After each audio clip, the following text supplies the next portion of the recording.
Morning, welcome to Hindi class. आज हम पढ़ेंगे, आपका चैप्टर दिया हुआ है यहाँ पे, सिर्फ आपको पढ़ने के लिए चैप्टर दिया है। क्या है इस चैप्टर का नाम? बुद्धिमान कौन। ठीक है, ये आपको सिर्फ क्या करना है, खाली रीड करना है, पढ़ना है। देखो यहाँ पे क्या लिखा हुआ है, विभू की कक्षा में सभी अध्यापक उसे सबसे बुद्धिमान मानते थे, इसलिए वह सबको प्रिय था। सभी उसका सम्मान करते थे। कौन है यहाँ पे? एक लड़का है विभू, आपको एक चित्र में यहाँ पे दिखाई दे रहा है पिक्चर में। वो कौन है कि विभू की कक्षा में विभू की कक्षा में सभी अध्यापक उसे सबसे बुद्धिमान मानते थे। विभू की जो क्लास में थे उसको सभी विभू को क्या मानते थे? बहुत ही बुद्धिमान, होशियार मानते थे, इसलिए वह सबको प्रिय भी था। इसलिए वो सबको क्या करते थे, उसको सब लोग प्यार भी करते थे और वो सबका प्रिय था। सभी उसका सम्मान करते थे। उसको क्या करते थे? सभी लोग उसका सम्मान करते थे, अध्यापक और जो भी इसके स्टूडेंट साथ में क्लासमेट थे वो भी। यहाँ पे नीचे देखो, विभू का अधिक मान सम्मान देखकर कक्षा के कुछ छात्र उससे ईर्ष्या भी करते थे। यहाँ पे क्या बोल रहा है ये? विभू का अधिक मान सम्मान देखकर विभू का ज्यादा मान सम्मान होने लग गया, तो उसके जो क्लास के उसके जो साथी थे वो उससे क्या करने लगे? नफरत करने, ईर्ष्या करने लगे। उसके बाद नीचे यहाँ पे लिखा हुआ है, एक दिन प्रियांशु ने अपने अध्यापक से पूछा, श्रीमान विभू में ऐसी कौन सी विशेष बात है जो अन्य छात्रों में नहीं है? एक दिन क्या हुआ, प्रियांशु ने पूछा अध्यापक से, उनके जो टीचर थे उन्होंने पूछा प्रियांशु ने कि श्रीमान विभू में ऐसी कौन सी विशेष बात है जो अन्य छात्रों में नहीं है। मतलब उसने क्या पूछा कि विभू में ऐसी कौन सी बात है जो बाकी सब छात्रों में नहीं है। क्या हम बुद्धिमान नहीं है? उसने बोला क्या हम लोग होशियार नहीं है, बुद्धिमान नहीं है? आप सदैव विभू की ही प्रशंसा करते हैं। उसने क्या बोला कि आप सदैव हमेशा ही विभू की ही प्रशंसा, उसी की बातें करते हैं। इसका मतलब है कि बाकी छात्र मूर्ख हैं। वो क्या बोल रहा है कि प्रियांशु ये बोल रहा है कि बाकी छात्र क्या मूर्ख हैं, खाली एक विभू ही होशियार है। वो अपने अध्यापक से ये क्वेश्चन पूछ रहा है। उसके बाद नीचे देखो, यहाँ पे लिखा है, यह सुनकर अध्यापक मुस्कुरा दिए। उसके बाद क्या हुआ, अध्यापक ने जब प्रियांशु की ये बात सुनी तो वो मुस्कुरा दिए, मतलब हंस दिए। फिर उसके बाद यहाँ पे नीचे लिखा हुआ है, कुछ सोचकर उन्होंने श्याम पट पर एक लकीर खींच दी। उसके बाद उन्होंने क्या करा, श्याम पट माने बोर्ड, ठीक है, उन्हें कुछ सोचा उन्होंने, फिर श्याम पट बोर्ड पर क्या कर दी, एक लाइन खींच दी, लकीर खींच दी। फिर सभी छात्रों से बोले, जो इस लकीर को बिना काटे छोटा कर देगा वही सबसे बुद्धिमान होगा। फिर अध्यापक ने उन सब छात्रों से बोला कि ये जो मैंने ऐसी लकीर खींची है उसको कोई भी बिना काटे छोटा कर देगा, वही सबसे बुद्धिमान होगा। उसके बाद नीचे यहाँ पे क्या लिखा हुआ है, सभी छात्र एक दूसरे का मुंह देखने लगे और चुपचाप बैठे रहे। अध्यापक ने सभी छात्रों से कई बार कहा। फिर क्या बोला यहाँ पे, सभी छात्र एक दूसरे का मुंह देखने लगे। जब अध्यापक ने बोला कि इस लकीर को बिना काटे छोटा कर दो, तो सब एक दूसरे का मुंह देखने लगे और चुपचाप बैठे ही रहे। अध्यापक ने सभी छात्रों से कई बार बोला। अध्यापक ने क्या बोला कि बहुत बार सारे छात्रों को ये बोला कि ये लकीर छोटी करके बताओ, लेकिन किसी को कुछ भी सूझ नहीं रहा था। लेकिन किसी को क्या हुआ, समझ में नहीं आ रहा था कि इस लकीर को बिना काटे हम कैसे छोटी करें। उसके बाद हम आगे देखते हैं।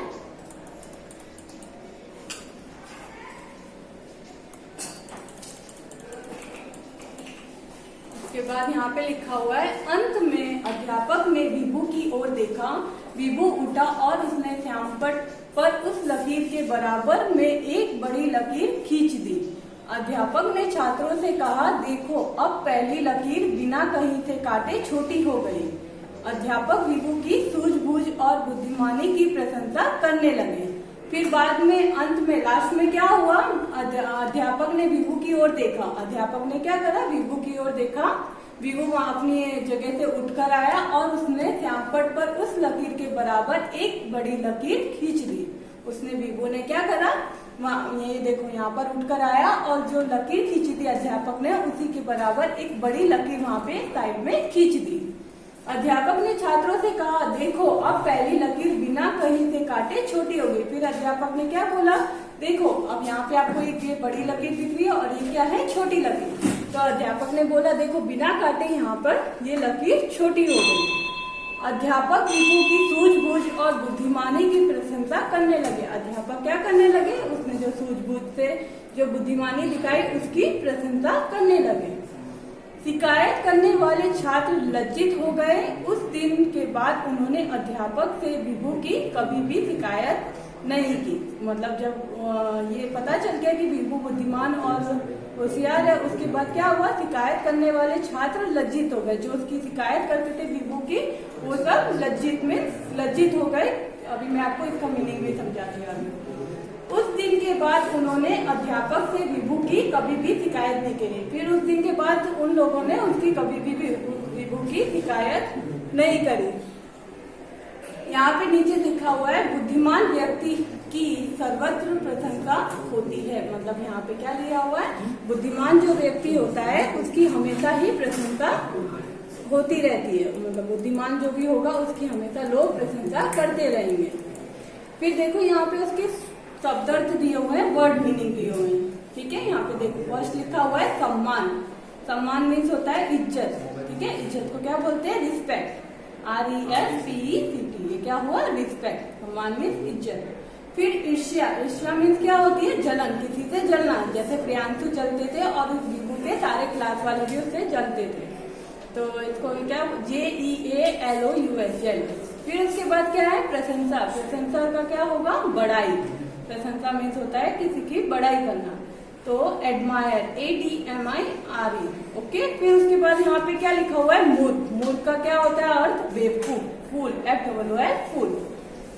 फिर यहाँ पे लास्ट क्या दिया हुआ है, बुद्धिमान। बुद्धिमान का मतलब क्या होता है, समझदार। जैसे विभू क्या था, बहुत ही बुद्धिमान था, वो बहुत ही समझदार था। WISE। ओके, ये आपको सिर्फ घर पे क्या करना है, इसको रीड करना है। उसके बाद नीचे यहाँ पे आपको चैप्टर दिया हुआ है, चैप्टर नंबर 10, दो मित्र। क्या लिखा हुआ है यहाँ पे चैप्टर में, आपके इस चैप्टर का नाम है दो मित्र। ये दो मित्रों की कहानी है। देखो यहाँ पे, अमन बहुत होशियार और अमीर घर का लड़का था। वह शहर के अच्छे स्कूल में पढ़ता था। उसे अपनी अमीरी पर बहुत घमंड था, इसीलिए वह किसी से भी अपनी चीजें बांटना पसंद नहीं करता था। यहाँ पे क्या है, एक लड़का है, उसका नाम दिया हुआ है अमन। अमन बहुत होशियार और अमीर घर का लड़का था। वो अमन कौन था, बहुत ही होशियार था और अमीर घर का लड़का था। वह शहर के अच्छे स्कूल में पढ़ता था। वहाँ जो शहर का सबसे अच्छा स्कूल था उसमें वो पढ़ता था। उसे अपनी अमीरी पर बहुत घमंड था, इसीलिए वह किसी से भी अपनी चीजें बांटना पसंद नहीं करता था। उसको क्या था, अपनी जो अमीर था बहुत, इसलिए उसको अपनी अमीरी पर बहुत ही घमंड था और वो अपनी चीजें किसी के भी साथ शेयर नहीं करता था, किसी के भी साथ बांटता नहीं था। एक दिन अध्यापिका एक नए छात्र आयुष को लेकर कक्षा में आई। एक दिन क्या हुई, उनकी जो अध्यापिका, उनकी जो टीचर थी, वो एक नए छात्र न्यू स्टूडेंट को लेकर कहाँ आई, मतलब न्यू स्टूडेंट का नाम था आयुष, उसको लेकर क्लास में आई। आयुष के पिताजी का तबादला इसी शहर में हुआ था।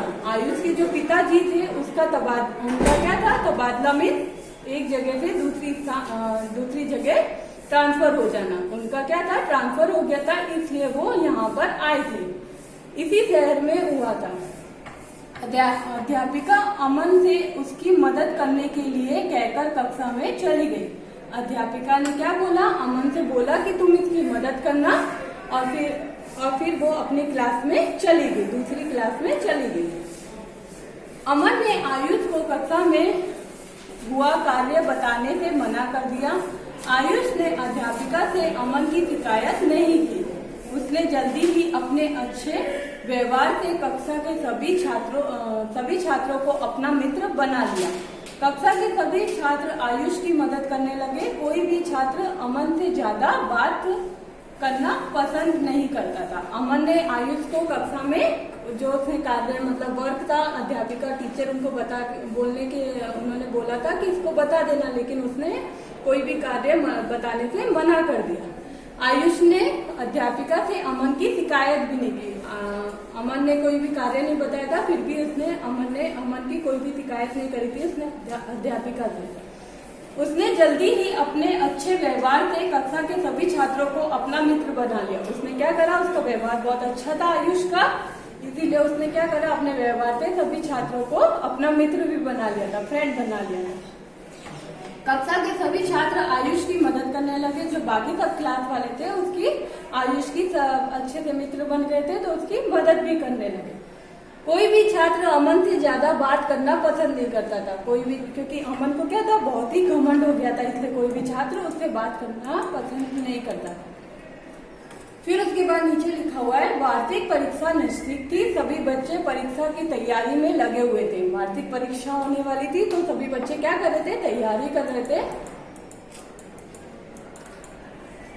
सभी को उम्मीद थी कि हमेशा की तरह अमन ही कक्षा में प्रथम आएगा, लेकिन यह क्या, परीक्षा से कुछ दिन पहले ही अमन बीमार पड़ गया। उसे तेज बुखार हुआ और डॉक्टर ने उसे आराम करने के लिए कहा। अमन क्या करता था, हर बार क्लास में प्रथम आता था, लेकिन इस बार क्या हुआ, वो बीमार पड़ गया। परीक्षा से कुछ दिन पहले ही अमन बीमार पड़ गया, उसे तेज बुखार हुआ और डॉक्टर ने उसे आराम करने के लिए कहा। जब परीक्षा थी तो उससे थोड़े दिन पहले ही अमन को क्या आ गया, बहुत तेज बुखार आ गया, और डॉक्टर ने क्या बोला, अमन को आराम करने के लिए बोल दिया कि घर पर ही रहकर वो आराम करे। अमन ने कक्षा के सभी छात्रों से मदद मांगी ताकि वह घर में बैठकर ही परीक्षा की तैयारी कर सके, परंतु उसके व्यवहार से नाराज छात्र उसके घर जाने को तैयार नहीं हुए। वैसे भी सभी अपनी अपनी पढ़ाई में लगे हुए थे। आयुष ने अमन की मदद करने का निश्चय किया। जब वह अमन के घर गया तो अमन आयुष को अपने घर में देखकर हैरान रह गया। क्या हुआ यहाँ पर, अमन ने कक्षा के सभी छात्रों से मदद मांगी। उसने क्या बोला, अमन ने सारे जो उसके क्लासमेट थे उनसे सबसे मदद मांगी ताकि वो घर पर रहकर तैयारी कर सके, परंतु उसके व्यवहार से नाराज छात्र उसके घर जाने को तैयार नहीं। लेकिन क्या हुआ, उसके व्यवहार अच्छा नहीं था, इसलिए उसके जो सारे मित्र थे उसके घर जाने के लिए तैयार नहीं हुए। वैसे भी सभी अपनी अपनी पढ़ाई में लगे हुए थे, सब क्या कर रहे थे, अपनी अपनी पढ़ाई कर रहे थे। आयुष ने अमन की मदद करने का निश्चय किया। जब वह अमन के घर गया तो अमन आयुष को देखकर हैरान रह गया। आयुष को क्या हुआ, अमन की मदद करने की इच्छा हुई। वो अमन के जब घर गया तो अमन के जब वो घर पहुंचा तो आयुष को देखकर अमन हैरान रह गया। उसे वह दिन याद आया जब उसने आयुष की मदद करने से इनकार कर दिया था। उसे अपने व्यवहार पर बहुत पछतावा हुआ। अमन और आयुष ने एक साथ बैठकर सारे विषय तैयार कर लिए। आयुष अमन के साथ सारा दिन बिताता था। उसे वह दिन याद आया जब उसने आयुष की मदद नहीं की। जब आयुष आया था क्लास में, जब अध्यापिका ने बोला था उसको मदद करने के लिए, तो अमन ने क्या करा था, उसकी मदद नहीं करी और मदद करने से इनकार कर दिया था। उसे वो दिन याद आया। वह दिन उसे अपने व्यवहार पर बहुत पछतावा हुआ। उसे क्या हुआ, बहुत ही दुख हुआ कि वो उसकी मदद नहीं करी थी उसने उस दिन। अमन और आयुष ने साथ बैठकर सारे विषय तैयार कर लिया। आयुष अमन के साथ सारा दिन बिताता था। उन दोनों ने क्या करा, साथ में बैठकर सारे सब्जेक्ट अच्छी तरह लर्न कर लिए, सारे सब्जेक्ट तैयार कर लिए। आयुष अमन के साथ सारा दिन बिताता था और आयुष क्या करता था, अमन के साथ सारा दिन उसी के साथ रहता था। धीरे धीरे अमन बिल्कुल ठीक हो गया। धीरे धीरे क्या हुआ, अमन का बुखार ठीक हो गया, वो बिल्कुल एकदम सही हो गया। उसके सभी पेपर अच्छे हो गए। परीक्षा परिणाम घोषित हुआ, जिसे देखकर सभी आश्चर्यचकित हो गए। फिर क्या हुआ, पेपर उनके सारे अच्छे से हो गए, परीक्षा परिणाम घोषित हुआ। फिर उसके बाद क्या हुआ, रिजल्ट आया उनका परीक्षा परिणाम, जिसे देखकर सभी आश्चर्यचकित हो गए। मतलब जिसको देखकर सारे के सारे बच्चे हैरान हो गए। आयुष और अमन दोनों के अंक एक जैसे ही थे। आयुष और जो अमन थे दोनों, उनके जो क्या थे, उनके जो मार्क्स थे वो बिल्कुल सेम थे। दोनों ही प्रथम आए थे, दोनों ही क्लास में फर्स्ट आए थे। अमन ने आयुष को धन्यवाद किया। उसने आयुष से माफी भी मांगी। अमन ने आयुष को क्या बोला, धन्यवाद दिया, थैंक यू बोला, और उसने आयुष से माफी भी मांगी। उसे यह एहसास हो गया कि सहायता करनी चाहिए। उसे क्या हो गया था, ये एहसास हो गया कि हमें सबकी सहायता करनी चाहिए, सबकी हेल्प करनी चाहिए। सच ही क्या, सच ही कहा गया है कि किसी की मदद करने से आपको नुकसान नहीं अपितु फायदा ही होता है। यहाँ पे ये क्या बता रहा है कि सच कहा गया है कि किसी की भी मदद करो तो नुकसान नहीं, आपको फायदा ही होता है। यहाँ पे देखो नीचे यहाँ पे लिखा हुआ है सदा मित्र की मदद करो। हमें हमेशा क्या करनी चाहिए, हमेशा मित्र की मदद करनी चाहिए, फ्रेंड की हमें हमेशा हेल्प करनी चाहिए। ओके स्टूडेंट्स, ये यहाँ पे आपका चैप्टर ये कंप्लीट हुआ। अब मैं आपको इसकी PDF एक्सप्लेन करती हूँ।